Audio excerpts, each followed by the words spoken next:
Hi అండి. తెలుగు కథల ప్రపంచంకు స్వాగతం. ఇవాళ సేవా భాగ్యం అనే ఒక కథను వినేద్దామండి.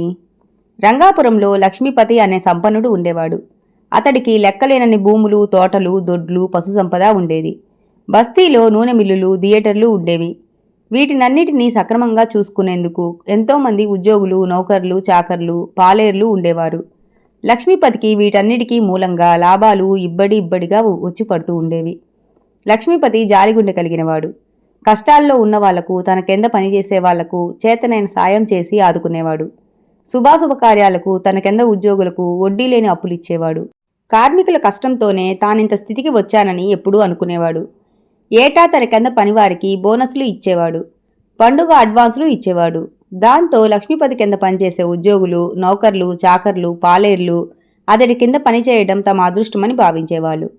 తమ యజమానిని తమకు కట్టెదురుగా కనిపించే దేవుడే అనుకునేవాళ్లు.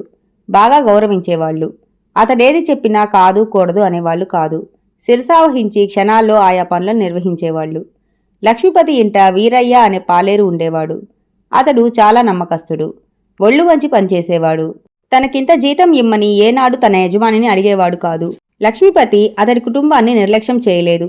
ఏడాదికి సరిపడా ధాన్యం పంపేవాడు. గృహావసరాలకు సరిపడా సామాన్లు పచారీ కొట్లో తెచ్చుకునే ఏర్పాటు చేశాడు. దాంతో వీరయ్య జీవితం ఎటువంటి ఒడిదుడుకులు లేకుండా సాఫీగా సాగిపోతుంది. కాని అతడి పేర ఉండడానికో పూరిల్లు తప్ప చిల్లిగవ్వ ఆస్తిపాస్తులు లేవు. అట్లని అతడు ఏనాడూ బాధపడలేదు. ఎవరైనా మాటల సందర్భంలో, మీ అయ్యగారికి అంత ఆస్తిపాస్తులున్నాయిగా, నీ పేర కాస్తైనా ఆస్తిని రాయించుకోకూడదా? రేయింబవళ్ళు మీ తాత ముత్తాతలు ఒళ్ళు వంచి పనిచేసేరే గాని పైసా కూడా ఆస్తిని సంపాదించలేకపోయారు. బాగా ఆలోచించుకో. ఎల్లకాలం నీ ఒంట్లో శక్తి సామర్థ్యాలు ఉంటాయని అనుకోకు.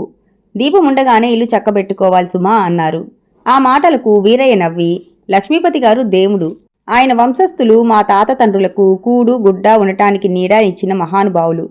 నాకు కావలసినవన్నీ ఆయన అడగకుండానే ఇస్తుంటే వేరే నాకు ఆస్తిపాస్తులెందుకు అన్నాడు. దాంతో ఆ మాటలు అన్నవాళ్లు నోరెత్తితే ఒట్టు. ఆ తర్వాత కొన్నాళ్లకు వీరయ్య అంతుపట్టని రోగానికి గురైనాడు. వాడని మందులు లేవు, చూడని డాక్టరు లేడు, మొక్కని దేవుడు లేడు. డబ్బు మంచినీళ్ళ లక్ష్మీపతి ఖర్చు చేశాడు. వీరయ్యకు రోగం నయం కావాలని ఆలయాల్లో అర్చనలు చేయించాడు. వీరయ్య కోలుకోలేదు. ఓ దుర్దినాన కన్నుమూశాడు. భార్య అలివేలు, కొడుకు గోపయ్య శోకసముద్రంలో మునిగిపోయారు. లక్ష్మీపతి ముందుండి అన్ని కర్మకాండల్ని గోపయ్య చేత పూర్తి చేయించాడు. ఆ విధంగా లక్ష్మీపతి వీరయ్య కుటుంబానికి చాలా డబ్బు ఖర్చు చేశాడు. కాని పల్లెత్తు కూడా ఆ విషయం ఎక్కడా ప్రస్తావించలేదు. కాని అలివేలుకు మాత్రం అంతా తెలుసు. ఎలాగైనా అయ్యగారి రుణం తీర్చుకోవాలని ఆ ఇంట వంట పని, అంట్ల పని చూసుకోసాగింది. యుక్త వయస్కుడైన గోపయ్యను పాలేరుగా పనిలో పెట్టింది. అదే సమయంలో గోపయ్య వయసు వాడైన సూర్యుడు కూడా లక్ష్మీపతి దగ్గర పనిలో చేరాడు. గోపయ్య ఒళ్ళు వంచి చక్కగా పనులు చేస్తూ అందరిచేత మంచి పనివంతుడు అనిపించుకోసాగాడు. ఇంటా బయట అందరికీ తలలో నాలుకలా మెలగసాగాడు. లక్ష్మీపతికి వాడు క్షణం కనిపించకపోతే ఏమీ తోచేది కాదు. ఏ పని జరిగేది కాదు.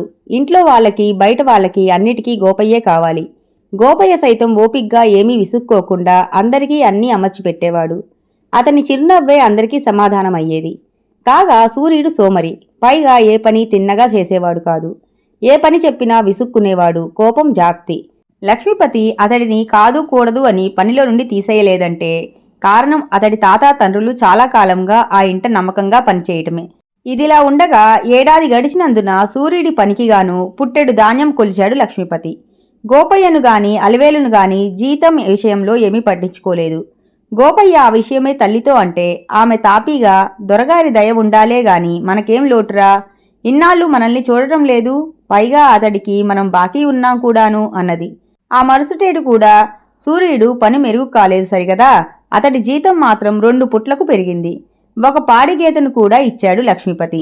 2వ సంవత్సరం కూడా పనిమంతుడైన గోపయ్యను, అతడి తల్లిని నిర్లక్ష్యం చేశాడు. జీతం విషయంలో లక్ష్మీపతి. ఆ విషయం గోపయ్య తన తల్లితో అంటే ఆమె వెనుకటి సమాధానమే చెప్పి గోపయ్య నోరు మూయించింది. గోపయ్య కోపంతో ఏమీ చెయ్యలేక పళ్ళు కొరుక్కున్నాడు. కాలచక్ర పరిభ్రమణలో 3వ ఏడు పూర్తయింది. గోపయ్య సూర్యుడు లక్ష్మీపతి ఇంట పనిలో చేర్చి లక్ష్మీపతి అమిత సోమరుడైన సూర్యుడుకు జీతం క్రింద 3 పుట్ల ధాన్యం కొలిచాడు.